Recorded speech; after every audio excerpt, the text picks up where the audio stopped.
Welcome to Samba Samba. Enjoy the video. You have the essentials ready: power on the keyboard and charge it if needed. Now open your phone's Bluetooth settings and keep the screen active so pairing prompts appear. Put the keyboard into pairing mode, hold the dedicated button or the FN plus B combo until an LED blinks. Once done, your phone will start scanning. Make sure to stay on the Bluetooth screen and don't switch apps. This immediate focus prevents timeout and speeds discovery. When the keyboard name shows up, tap it confidently. The phone sends a pairing request, and you will either confirm or enter a PIN displayed on screen.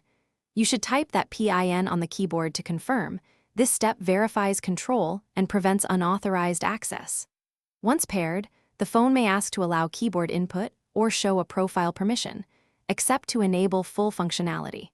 Make sure the connection status changes to connected. Open any text field and type to confirm keys register correctly.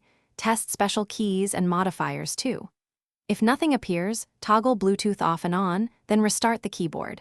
This often clears temporary glitches. Once restarted, repeat pairing mode and selection. Make sure no other device is connected to the keyboard. If problems persist, clear the keyboard's saved device list or perform a factory reset on the keyboard, then pair again. This targeted reset resolves most stubborn pairing issues. Thanks for watching. Consider subscribing if we helped you.